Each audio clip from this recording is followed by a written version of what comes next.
On this episode of United, the track team shows you how to leave hurdles in your dust. Seniors share their favorite memories of college. Don't know what you want to do? Don't worry, we'll talk with an expert about undeclared majors. And we've got some tips on cardio in our fitness focus. United starts now.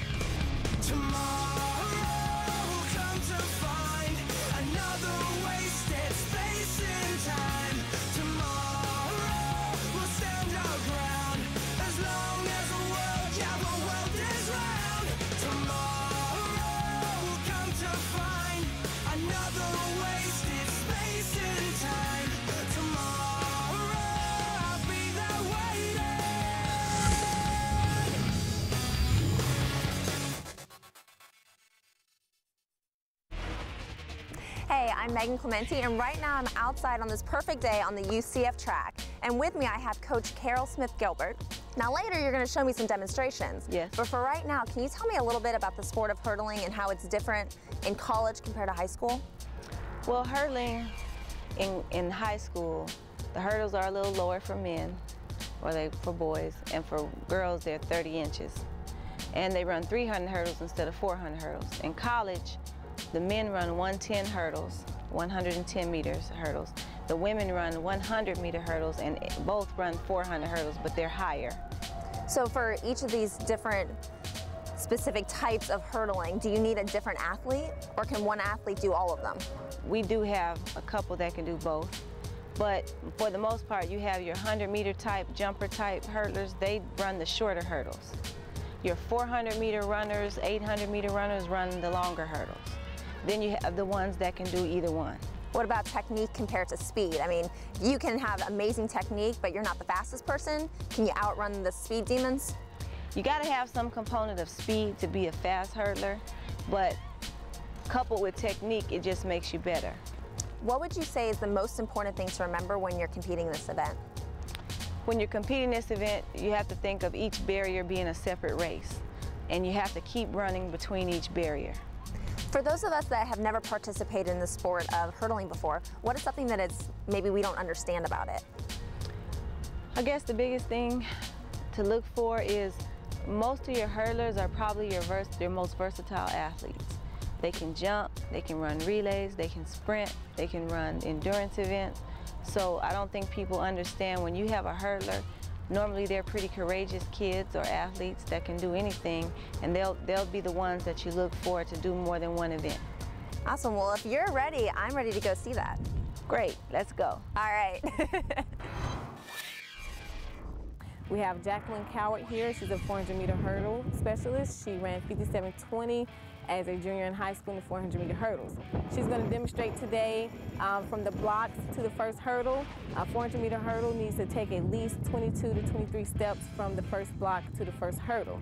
That sets up the rhythm for the whole race, because after the first hurdle, you need to take 15 steps in between each hurdle for as long as you can. And then after that, you just got to give it what you got. Okay, we have Jacqueline here. She's going to demonstrate the 4-step drill for the 400 hurdlers. This drill will make you alternate. That way you know you can go at your right or your left when you're approaching the hurdle. Any world-class hurdler is able to alternate and able to take the hurdle with any leg. You got to make sure that you have big steps in between the hurdles. That way you're covering the ground. Things to remember when you're doing the 4-step hurdle drill is to have really big elbows. You want to emphasize elbows to your athletes because that'll help them with their stride length pattern and open up and help them with the rhythm. You also want to teach them to alternate in the drill, so they have to have in their head every 4th step they're about to go with either leg, left or right. Also, you want them to run into the hurdle. That way it would decrease the possibility of them stuttering into the hurdle. Because if they stutter, they're more likely to fall and hurt themselves rather than just running full speed into the hurdle and kicking the hurdle down. So those are the most important aspects of the 4-step hurdle drill. Before we start the 100-meter hurdle demonstration, there are a few things that are pretty important to know. You always want to put down a 2-meter takeoff mark in front of the hurdle. What that does is it keeps the hurdler from getting too close to the hurdle. When you get too close to the hurdle, it makes your center of mass go too high and you end up going up and then coming down. The premise is to stay moving horizontally.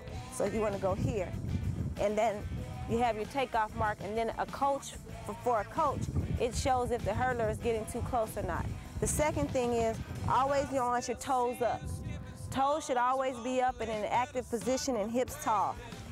Over the top of the hurdle, the trail leg should always have the foot underneath the knee. You never want to see the toe and the foot above the knee. That's really a cardinal sin. So you always want to have the foot over the knee and always toe up and pulling down off the hurdle. This is a 1 meter mark off the hurdle. This is a good parameter to set when they come down off the hurdle, called a touchdown. So at touchdown, they should be 1 meter off the hurdle. I believe in the lead arm coming straight at the hurdle. And if you look at this crossbar, you'll see, kind of just aim it at the black part right there, rather than crossing the body with the hurdle. A lot of hurdlers like to cross here, but what that does is it makes your body turn, and then you have to turn it back over the top of the hurdle. So if you just pull here and run off the hurdle, the women's hurdles are low enough so you don't have to do the peekaboo. This is Tiki James. Hi, Tiki. Hi, Coach. She's going to demonstrate the short hurdle event. You want to remember that there's 3 steps in between the hurdle, no negotiation. Some people say, well, maybe you can take 4, you can't. You've got 8 meters 50 in between each set of hurdles, and you have to take 3 steps. So she's going to do a rhythm drill, and you can watch some of her technique. If you notice that the toe will be up on the lead leg, the toe will be up and active, and she'll pull it down over the hurdle. Her lead arm will not cross her body, we hope. I've been working on this for years. It'll come here, and she'll execute the movement. Okay, Tiki. Tiki is an All-American indoor this year. She was 5th in the 60-meter hurdles at the NCAA Indoor Championships. But overall, hurdlers, you have got to be a person who is committed to being fearless, consistent, and wants to be great. If you do those things, success is headed your way, and good luck this season. Thanks for joining us. It's not easy to leave behind the friends and experiences student athletes share in college. Coming up next on United, we take a look back with some UCF seniors. Stay tuned.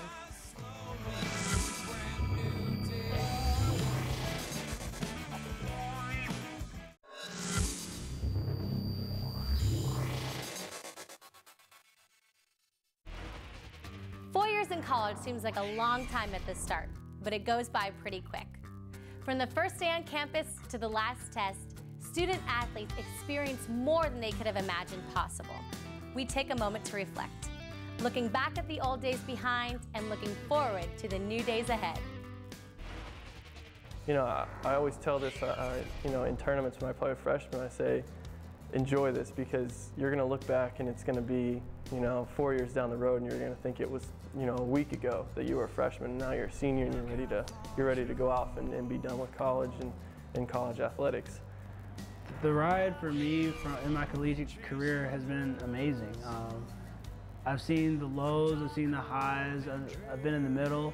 What are you going to remember 60 years from now? You know, when you're sitting with, you know, your old lady friends at lunch, are you going to remember that you hit the ball in the net on game point against ECU? Are you going to remember that time I threw a pie at your face when we were, you know, sitting at lunch and we all started laughing and we had a big food fight? Those are the most memorable things I'm going to take from UCF, is not my stats, not honors, not anything like that. It's the relationships I've created with teammates, and hopefully those are the things that they'll remember me for. I'm definitely going to be proud of what I've accomplished and proud of what my team has accomplished over the last 4 years. Just going to be thinking about all the people that have touched my life in the last 4 years and that I've been able to meet and learn from, and just the experience that I've had here at UCF has been very positive. The biggest lesson I learned is that you have to live with your decision. Yes, there's pros and cons to every decision that you make, and you want to make sure that the pros outweigh the cons, but there are going to be some consequences when you make your decision, and you have to be able to live with those consequences. You know, it's not just 4 years by UCF, it was great. Never again, you know, never see anything of it again. You know, you want to go to a college where you can take something away from those 4 years for the next 60 years of your life, and always have it close to you. You have to make sure that you're going to a college that's going to give you everything that you want. You don't have to go to a college because your friend's going to a college, but go to a college because it's what you want to do. It's going to benefit you. It's going to help you to grow as a person and mature. Yeah, at the end of the day, you have to be comfortable with the decision that you make. You have to understand that you're gonna be the one that's affected by it more than anybody. I've grown up so much as a person, you know, I've really truly found myself in what I believe in and what I've kind of found Stephanie Serna in me. I found like what I really feel that I want to go after in life, and this team and being an athlete in college has really helped me understand, you know, different responsibilities as an adult that, you know, I never knew existed before, and just help me grow as a person and make me become a woman, you know, in these 3 years that I've been here. I think above everything, high school athletes need to understand that as long as they work hard and you know, give it their all and do what they're told to do and what they know is right, that, you know, they can do things that they never thought they could do. I've been able to reach my goals and then exceed them. I've been able to do everything that I've wanted to do. So I would say that the ride for me has been absolutely amazing. I see so many people, especially the freshmen that have come in that are, you know, juniors now, you know, growing from a kid from high school, 17 years old, who are now about to turn 21 and have all these responsibilities, and they're just such beautiful adults now that I think they need to understand that that's going to be what college is about, growing as a person and growing emotionally and mentally as an athlete. And I hope that they understand that when they are making a commitment to a college, that they're ready for that endeavor and ready to kind of find a new identity of their first as a person and then as an athlete. While these student athletes will be leaving UCF with a degree, many others will still be finding their path in school. Coming up next on United, we sit down with an academic expert to talk about undeclared majors and why it's not such a big deal. Time now for our United trivia question. What amount of time should you do effective aerobic exercise in order for your body to see results? Is it after 10 minutes, 20 minutes, 30 minutes, or 40 minutes? We'll have the answer for you when United returns.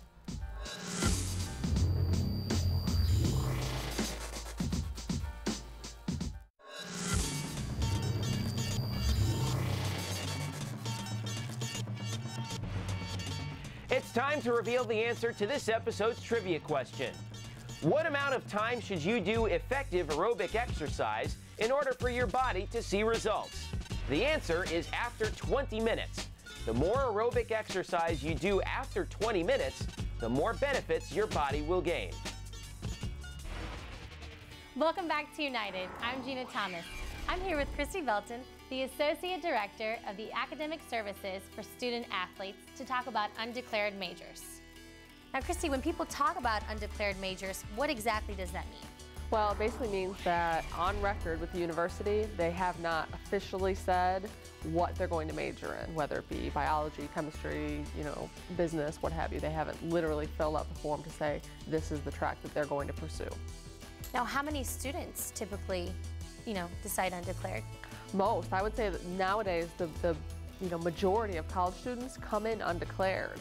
And even if they came in under a specific major, you know, their first year to year and a half of college is general courses anyway. So similar to high school, they're going to take their core courses, you know, their science, their history, their math, their English, speech, some of the basic core courses, which also allows them to explore various majors. So what kind of happens after their first couple of years? Well, at that point, they need to be, like I said, be on a track to, if not definitely knowing which major they want to be in, at least exploring what they want to do after that first year. Like I said, to take some introductory courses and kind of be in that track to continue to make headway towards a potential degree. Now, what can be like positives or negatives of an undeclared major?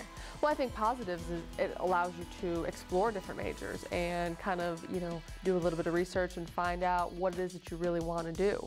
But some negatives can be if you spend too much time undeclared, it can definitely slow your graduation. And at what point should a student decide this is what I want to study? Well, like I said, you're going to take your general education courses about your first year to year and a half. Student athletes, for example, they have to declare a major by the end of their sophomore year per the NCAA. So that's typically a good guideline. Is like I said, by the end of your sophomore year, you should, you know, be pretty well decided, you know, which track you want to go. What is some of the advice you can give to a student who just doesn't know what they want to do at this point? I think definitely research and ask around. Talk to people in the field. Like I said, or even career services, guidance counselors, things like that, and do some, real research. What is the salary in that type of a field? What is the dress requirements? How much schooling are you going to have to get? What is the salary? What does the occupational outlook look like for 4, 5, 6 years down the road? Are you going to be able to even get a job in that field? So really, just like I said, taking your time and doing some research and talking to the people, that work in the field. Christy, are there any specific classes for a student who doesn't really know what they want to do? Definitely. Like for instance at UCF, there's 2 courses that really focus on major and career exploration. One is a freshman success class called SLS 1501, where about half of the course is devoted to doing some research on various majors and careers. And another course that's actually taught by the University Career Services Office is a course that's dedicated 100% to career planning. And it's everything from building a resume, seeking internships, to doing interest and skills inventories to find out not only what you're interested in, but what you'd be good at. What are some things that a student can do to become familiar with that area of study? I think taking some introductory courses, for instance, Intro to Criminal Justice, or focusing on the prereqs, like for instance for a business student, the basic accountings, the basic economics, and like I said, slowly taking some of those courses and making sure that that is still the direction that they want to go in. That's great. Thank you so much, Christy, for giving us some insight on undeclared majors. Thank you. Stay tuned. More United coming up next. Hey, this is LT from 101.1 WJRR. You're listening to the best sounds of area music. UCF Athletics, Access Magazine, and WJRR are proud to support local artists. It's all a show. This is the last one.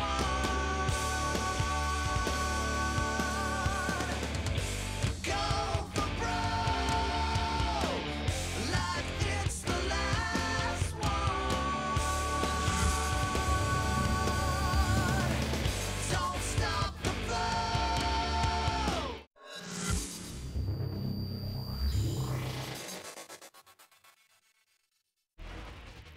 Hello, welcome back to Fitness Focus. My name is Scott Sinclair, and today I'm going to talk to you a little bit about cardio, ways to get in shape, ways to get your heart rate up, better exercises or different things you can do when you get tired of walking on a treadmill. One good way you could do to increase the intensity of walking on a treadmill and still walk, if you have the access to it, would be put it up on an incline. You burn so much more calories and you get in quicker shape if you're walking up hills. Now I'm walking on a 15-degree incline at the same speed. I'm gonna burn more calories, my heart rate's gonna increase, and I'm gonna get in a little bit better shape a little bit faster than if I was just walking on a flat surface. Now, if I wanna increase the intensity a little bit more, I can try something a little bit different. I'm gonna hold on with one hand just to make sure I'm safe. But now instead of walking forward, I'm gonna start side shuffling. Now I'm side shuffling up a hill. I'm working some different muscles, but I'm also having to increase that heart rate a little quicker. And now I'm gonna go to the other side. Now, if you really want to get fancy and try it, we're gonna see if we can go it backwards.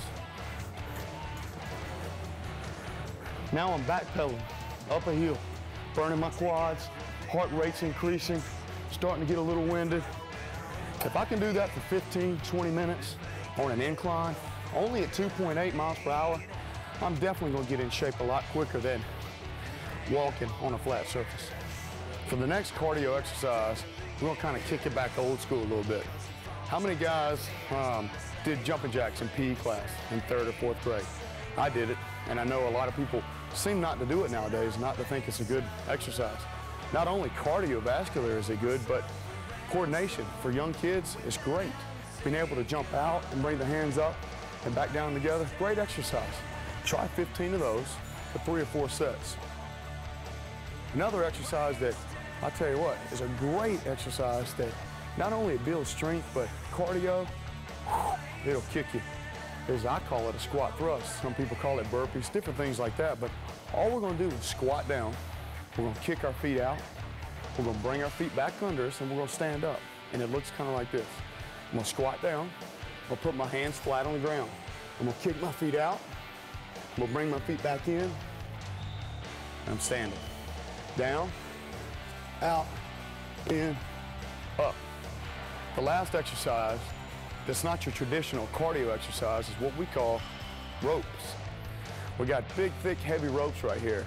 And I'll tell you what, give this a shot and you'll definitely get in shape, and that heart rate will increase tenfold, real fast.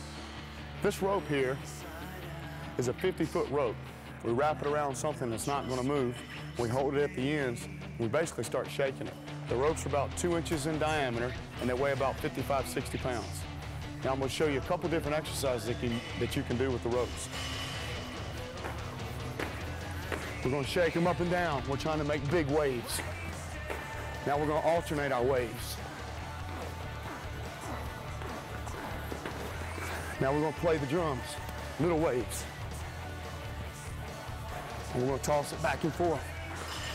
Make side waves. The last one is we're gonna fly like a bird. All right, guys, I don't want to hear the excuses. I can hear you right now. Well, Coach, I don't have a rope like that. Where can I get it? Tell you what you can do. Go out in your backyard, take your garden hose, wrap it around something, and start shaking your garden hose. Try it out. I guarantee you'll get in shape. A minute and a half would be great. Remember, your garden hose is probably not as heavy as the ropes here, but give it a shot, try it out, and I promise you, your heart rate will increase, your cardio will get better. That's all for this episode of United. Remember to always strive for your goals and never give up. And know that there are going to be obstacles, but there is nothing that you can't conquer with the right attitude.